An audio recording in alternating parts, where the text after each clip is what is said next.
வாழ்க வளமுடன். ஓம் நமச்சிவாய. அனைத்து தமிழ் உள்ளங்களுக்கும் வணக்கம். வேத ஜோதிடத்தில் முக்கியமான மற்றும் மங்களகரமான கிரகமாக கருதப்படுபவர் சுக்கிர பகவான். அன்பு, அழகு, செல்வம், ஆடம்பரம் மற்றும் வாழ்க்கை வசதிகளை தீர்மானிக்கும் கிரகமாக விளங்குகிறார் சுக்கிர பகவான். சுக்கிர பகவான் பொதுவாக சுமார் 25 நாட்களுக்கு ஒருமுறை தனது ராசியை மாற்றுவார். அந்த வகையில் வரும் மார்ச் மாதம் 26ஆம் தேதி வியாழக்கிழமை அன்று அதிகாலை 5:30 மணிக்கு மீனராசியில் இருந்து வெளியேறி மேசராசிக்கு பயிற்சியாக உள்ளார். சுக்கிர பகவான் மேசராசியில் ஏப்ரல் மாதம் 19ஆம் தேதி பிற்பகல் 3:51 வரை பயணம் செய்வார். இந்த சுக்கிர பயிற்சியானது மிகவும் சிறப்பு வாய்ந்தது. ஏனெனில் இது விசுவாசு ஆண்டின் இறுதி சுக்கிர பயிற்சி ஆகும். அதே போல இது பாலபவம் வருடத்தின் வரக்கூடிய முதல் சுக்கிர பயிற்சி ஆகும். இந்த சுக்கிர பெயர்ச்சி உங்கள் வாழ்வில் பல மாற்றங்களை தரப்போகிறது. குடிசையில் இருந்த சில ராசிக்காரர்களின் வாழ்க்கை இப்போது கோபுரத்தில் ஏறப்போகிறது. பணம் பல வழிகளில் இருந்து வரப்போகிறது. இதுவரை இருந்து வந்த உடல் உபாதைகள் படிப்படியாக குறையப் போகிறது. பட்ட கடனை அடைக்க புது வழிகள் பிறக்கும். நடக்கப்போகும் இந்த சுக்கிர பெயர்ச்சியால் உங்கள் வாழ்வில் வளமும் நலமும் செல்வ செழிப்பும் பெற்று வாழ்வில் உயரிய நிலையை அடைய எல்லாம் வல்ல எம்பெருமானை வேண்டி விரும்பி கேட்டுக்கொள்கிறேன். மகர ராசி அன்பர்களே, இந்த பெயர்ச்சியின் போது உங்களின் செய்தொழிலில் நல்ல முன்னேற்றம் ஏற்படும். செல்வ வளம் பெருகும். உங்கள் செல்வாக்கு உயரும். உங்களின் பெயரும் புகழும் அந்தஸ்தும் அதிகரிக்கும். புதிய முயற்சிகளில் எதிர்பார்த்த வெற்றியை அடைவீர்கள். வழக்கு விஷயங்களில் வெற்றி உண்டாகும். பிள்ளைகள் வழியில் ஏற்பட்ட கவலைகள் நீங்கும். மன ரீதியாக பாதிக்கப்பட்டவர்கள் அதிலிருந்து மீண்டு வருவார்கள். அசையும் அசையா சொத்துக்களின் சேர்க்கை உண்டாகும். உங்களின் எண்ணங்களில் ஏற்பட்ட தடுமாற்றம் நீங்கும். மனக்குழப்பம் நீங்கி தெளிவுடன் காணப்படுவீர்கள். உங்களின் தேகத்தில் புதிய பொலிவு உண்டாகும். உங்களின் நகைச்சுவை உணர்வு அதிகரிக்கும். விலகிச் சென்றிருந்த உறவினர்கள் மீண்டும் வந்து இணைவார்கள். வருமானம் இரட்டிப்பாகும். பழைய கடன்களை வட்டியும் முதலுமாக திருப்பிச் செலுத்துவீர்கள். குலதெய்வ வழிபாட்டை மேற்கொள்வீர்கள். பூர்வீக சொத்துக்களில் பாகப்பிரிவினை உண்டாகி உங்களுக்கு உரிய பங்கு கிடைத்துவிடும். அதோடு கொடுத்த வாக்குறுதியை எப்பாடுபட்டாவது காப்பாற்றி புகழடையும் காலகட்டம் இதுவாகும். இந்த காலகட்டத்தில் நண்பர்களுடன் இணக்கமாக செயல்படுவீர்கள். வெளியில் கொடுத்திருந்த பணம் திரும்பவும் கைவந்து சேரும். உங்களை பற்றிய தவறான அபிப்பிராயங்களை நண்பர்கள் மறந்து விடுவார்கள். அதே நேரம் சில அனாவசிய செலவுகளையும் செய்ய நேரலாம். குடும்பத்தில் சில பிரச்சனைகள் ஏற்பட்டாலும் அவற்றை பெரியோர்களின் ஆலோசனைகளை கேட்டு தீர்த்து கொள்ளவும். உங்களுக்கு என்று தனி பாணியை அமைத்துக் கொண்டு செயல்படுவீர்கள். திட்டமிட்ட காரியங்களில் சில தடுமாற்றங்கள் ஏற்பட்டாலும் நஷ்டங்கள் ஏற்படாமல் தப்பித்துக் கொள்வீர்கள். குடும்பத்தில் நிம்மதி நிலவும். உற்றார் உறவினர்கள் உங்களுக்கு ஆதரவாக இருப்பார்கள். உடல் ஆரோக்கியம் சீராக இருந்தாலும் அவ்வப்போது உஷ்ணம் சம்பந்தமான உபாதைகளுக்கு ஆளாவீர்கள். எனவே கவனம் தேவை. நண்பர்களுக்கு இடையே ஏற்படும் பிரச்சனைகளை நடுநிலையோடு இருந்து தீர்ப்பீர்கள். அதோடு தீயோரி நட்பையும் தவிர்ப்பது நல்லது.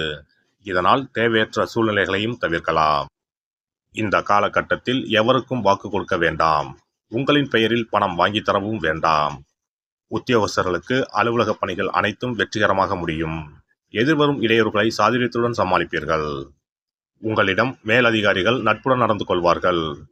உங்களுக்கு சிறு தொல்லைகள் கொடுத்து வந்த சக ஊழியர்கள் அடங்கி விடுவார்கள். பண வரவிற்கு எந்த குறைவும் இருக்காது. வியாபாரிகளுக்கு கொடுக்கல் வாங்கல் விஷயங்கள் சீராக இருந்தாலும் கூடுதல் அக்கறையோடு வியாபாரம் செய்யவும். சில நேரங்களில் கடும் போட்டிகளை சந்திக்க நேரிடும். இதனால் மறைமுக எதிர்ப்புகளையும் சமாளிக்க வேண்டி வரும். எதிலும் விழிப்புடன் இருப்பது நல்லது. நன்கு ஆலோசித்த பிறகே புதிய முதலீடுகளை செய்யவும். கால்நடைகளால் நன்மைகள் உண்டாகும். புதிய குத்தகைகளை நாடிச் செல்ல வேண்டாம். நெல் விளைச்சல் சாதகமாக இருக்கும்.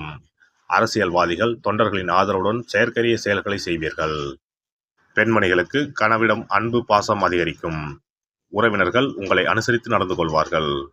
புதிய ஆடை அணிகலன்களை வாங்கி மகிழ்வீர்கள். மனதிற்கு இனிய செய்திகளை கேட்பீர்கள். மாணவ மணிகள் கல்வியிலும் உள்ளரங்க விளையாட்டிலும் நன்கு தேர்ச்சி பெறுவீர்கள். மேலும் அதிக மதிப்பெண்களை பெற போதிய பயிற்சி தேவை. நட்சத்திர பலன்கள். உத்திராடம் 2, 3, 4 பாதங்கள். வேலை இல்லாமல் இருப்பவர்கள் குறைந்த முதலீட்டில் புதிய தொழில் தொடங்குவதற்கு ஏற்ற காலகட்டம் இதுவாகும். பணத்தை விட அதிக உழைப்பின் மூலம் செய்யும் தொழில் அதிக வருவாய் கிடைக்கும். திருவோணம் நட்சத்திரம். தீவிர முயற்சியின் பேரிலேயே அரசிடமிருந்து கோரிக்கைகள் நிறைவேறும். புதிய ஒப்பந்தங்களால் பொருளாதார லாபம் கிடைக்கும். எதிர்பார்த்திருந்த வெற்றி வாய்ப்பு கிடைக்கும். அவிட்டம் 1, 2 பாதங்கள். பாராட்டுகளும் விருதுகளும் கிடைக்கும். தொழிலில் சிறப்படைய மிகுந்த முயற்சி தேவை. வழக்கு விவகாரங்கள் சாதகமாக அமையும். கைவிட்டு போன சொத்துக்கள் மீண்டும் வந்து சேரும். சனிக்கிழமை தோறும் அருகில் இருக்கும் சிவன் கோவிலுக்கு சென்று பைரவரை வணங்கி வரவும். முடிந்தால் மிளகு விளக்கு போடவும். சனிக்கிழமை தோறும் பெருமாள் கோவிலில் இருக்கும் தாயாருக்கு மல்லிகைப்பூவை அர்ப்பணித்து 3 முறை வலம் வரவும். உங்களுக்கு பொன்னான காலம் கனிந்து வரும். ஒரு முறையாவது குலதெய்வத்தையும் இஷ்ட தெய்வத்தையும் ஒரே நாளில் சென்று தரிசித்து வாருங்கள். கடன் பிரச்சனைகள் தீரும், குடும்பத்தில் மகிழ்ச்சி நிலவும், மன நிம்மதி உண்டாகும். சிறப்பு தொகுப்பு. இனி சுக்கிர பகவானின் அருளை முழுமையாக பெற வெள்ளிக்கிழமையில் செய்ய வேண்டிய வழிபாடு என்ன என்பதனை பற்றி காண்போம். வெள்ளிக்கிழமை என்பது தெய்வ வழிபாட்டிற்கு உரிய நாளாகும். அதிலும் குறிப்பாக மகாலட்சுமியை வழிபடுவதற்கு சிறப்பான கிழமையாக கருதப்படுகிறது. நமக்கு செல்வத்தை வாரி வழங்கக்கூடிய மகாலட்சுமி தேவியும் குபேரனும் நம்முடைய பூர்வ ஜென்ம கர்ம வினைக்கு ஏற்ப பலாபலன்களை கொடுக்கிறார்கள். அதை அனுபவிக்க செய்யும் பொறுப்பு சுக்கிர பகவான் பார்த்து கொள்கிறார். ஒருவர் செல்வந்தராக இருப்பதற்கு ஜாதகத்தில் சுக்கிரன் அருள் கட்டாயம் இருக்க வேண்டும். சுக்கிரனுடைய அருள் பெற வெள்ளிக்கிழமையில் சுக்கிரஹோரை வரும் நேரத்தில் இவ்வாறு வழிபாடு செய்தால் சுபபோக வாழ்க்கையை அனுபவிக்க முடியும். ஒருவருடைய ஜாதகத்தில் சுக்கிரன் நீச்சம் பெற்றால் உடல் ரீதியான ஆரோக்கிய ரீதியான பாதிப்புகள் ஏற்படும். சொத்து சுகங்கள் எவ்வளவு இருந்தாலும் அதை முழுமையாக அனுபவிக்க முடியாமல் செய்துவிடும். பெரிய பெரிய பணக்காரர்களை எடுத்துக்கொண்டால் அவர்களிடம் எவ்வளவு காசு கொட்டி கிடந்தாலும் சுக்கிர தசை இல்லை என்றால் அவ்வளவு பணமும் வீண் விரயமாகத்தான் போகும். குறிப்பாக மருத்துவ செலவுகள் செய்தே சொத்துக்கள் அழியும் நிலை வரும். இதற்கு சுக்கிர பகவானுடைய வழிபாடு நல்ல ஒரு பலனை கொடுக்கும். சுக்கிர பகவானுக்கு வெள்ளிக்கிழமை என்பது உரிய தினமாகும். சுக்கிரன் அருள் பெற வீட்டில் வெள்ளி பொருட்களை பயன்படுத்துவது நலமாகும். வெள்ளியில் சுக்கிரன் வசிப்பதாக ஐதீகம் உள்ளது. வெள்ளி பொருட்கள் கொண்டு பூஜை செய்தால் சகல சௌபாக்கியங்களும் உண்டாகும். சுக்கிர வழிபாடு செய்ய நினைப்பவர்கள் காலை 6 மணி முதல் 7 மணி வரையிலான காலம் சுக்கிரஹோரை ஆகும். அதனை தவறவிட்டால் மதியம் 1 மணி முதல் 2 மணி வரை சுக்கிரஹோரை நிகழ்கின்றது. அதையும் தவறவிட்டால் இரவு 8 மணி முதல் 9 மணி வரையிலான சுக்கிரஹோரை நேரத்தில் வழிபாடுகள் செய்து பயன்பெறலாம். இவற்றில் காலை 6 மணி முதல் 7 மணி வரையிலான முதல் சுக்கிரஹோரையில் சுக்கிர வழிபாடு செய்வது சிறப்பான பலன்களை கொடுக்கும். காலை முதல் மாலை வரை உபவாசம் இருந்து சுக்கிர பகவானுக்கு உரிய காயத்ரி மந்திரத்தை உச்சரித்து கல்கண்டு சேர்த்த சர்க்கரை பொங்கலை நைவேத்தியம் படைத்து வெள்ளை நிற பூக்களால் அர்ச்சனை செய்ய வேண்டும்.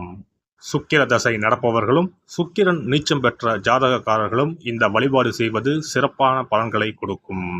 சுக்கிர தசை நடக்கும் பொழுது சுக்கிர வழிபாடு செய்து வர வருமானத்தை சுகமான வாழ்க்கை வாழ்வதற்கு உரிய வகையில் பயணிக்க செய்யும். வீடு நிலம் வாங்குவது, ஆடம்பர பொருட்கள் சொத்துக்கள் போன்றவற்றை வாங்க வைக்கும். அதுவே சுக்கிரன் நீசம் பெற்ற காலத்தில் இந்த வழிபாடு செய்பவர்களுக்கு வீண் விரயங்கள் இல்லாமல் ஓரளவிற்கு வறுமையிலிருந்து பிழைக்கச் செய்யும். வெள்ளிக்கிழமையில் நவக்கிரக கோவிலுக்கு சென்று சுக்கிர பகவானுக்கு வெள்ளை வஸ்திரம் சாற்றி வழிபாடு செய்யலாம். வெள்ளை நிற நைவேத்தியங்கள் தயார் செய்து கோவிலில் வரும் பக்தர்களுக்கு தானம் செய்யலாம். இவ்வாறு செய்து வர சுக்கிரனின் முழு அருளும் கிடைக்கப் பெற்று வாழ்வில் உயரிய நிலையை அடைவீர்கள். எல்லாம் வல்ல இறையருளால் நீங்களும் உங்கள் அன்பு குடும்பமும் உடல் நலம், நீலாயுள், நிறை செல்வம், உயர் புகழ், மெய்ஞானம் ஓங்கி வாழ்க வளமுடன். இந்த வீடியோ பதிவு உங்களுக்கு பிடித்திருந்தால் லைக் பண்ணுங்க, கமெண்ட் பண்ணுங்க, ஷேர் பண்ணுங்க, மறக்காம சப்ஸ்கிரைப் பண்ணுங்க, பக்கத்துல இருக்கிற பெல் பட்டனை கிளிக் பண்ணுங்க. நன்றி, வணக்கம். ஓம் நமச்சிவாய. சிவாய நம.